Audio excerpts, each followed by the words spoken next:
Hello, wonderful people. Thanks for watching.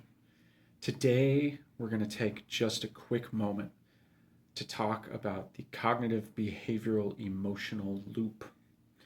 Uh, really often, people recognize that they're just going through loops in their heads, right? We're just repeating the same words, the same cycle of thought, the same kind of processing over and over and over and over again. And we get stuck in the loop.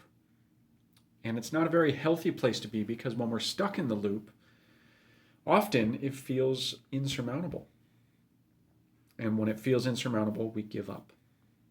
And so this is a really kind of dangerous place to be, is stuck in the loop. And there's, in general, there's lots of different frameworks, but the one that I like is the cognitive behavioral therapy approach. And that is to recognize that we've got kind of three big pieces going on inside of us. We've got our cognitions, which is just a fancy way to say our thoughts, right? The thoughts that go through our head, that little hamster on the wheel in there that just never stops running. We've got our behaviors, the way that we express in the outside world and sometimes in the internal world. We express what's going on. These are our actions. And we've also got our emotions, the feelings we have: anger, sadness, joy, confusion, consternation, whatever emotions you have access to, right? Those are part of the loop as well. And what I like about this idea is these three feed off of each other. So a lot of times we'll have a thought that kicks off an emotion, and that emotion kicks off a behavior. And all of a sudden we're exhibiting these behaviors and we feel kind of out of control because we never stopped the thought and we never stopped the emotion. Or we can have a behavior that we just do habitually, right? I get up and without thinking, I make coffee. But as soon as I start making coffee, I feel excitement. I feel joy and anticipation. And that causes some thoughts to come up in my head about what other stuff am I anticipating, right? This is a loop that I get into, and sure, that's totally fine to be in that loop first thing in the morning maybe, but it doesn't always serve me.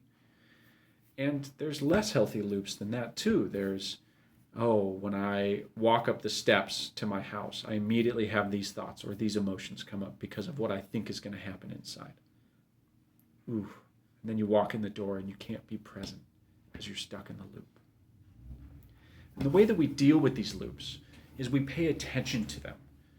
Right? We notice that they're there, to go back to that nail framework. Notice, accept, investigate, let go.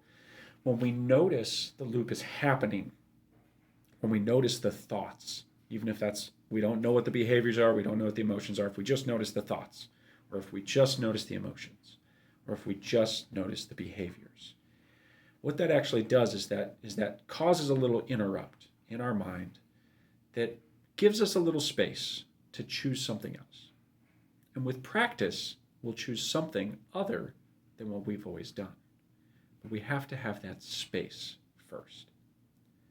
So what I'd invite you to do is to maybe take a pen and paper. I think that's always helpful. And just write down some of the loops that you get stuck in. What are the thoughts involved in that loop? What are the emotions involved in that loop? And what are the behaviors or actions that are involved in that loop? And this is all going in internally. There can be an external trigger, right? Somebody cuts me off in traffic and boom, boom, boom. I've got thoughts, emotions, and behaviors coming out my ears. But the trigger is less important than the loop itself. Identify what your loops are. You've got them. You know that you've got them. Start to build a little space between you and the loops by writing them down and noticing that they're there. And then you get an opportunity, more and more often with more practice, to stop being in the loop, to do something different. And when you do something different, then you can create change. And change is what you want in order to live the life that you deserve. So that's what I've got for today. I sincerely hope it's helpful. Please reach out if you've got any questions, concerns, or if you just want to share what your experience was. I'd love to hear it.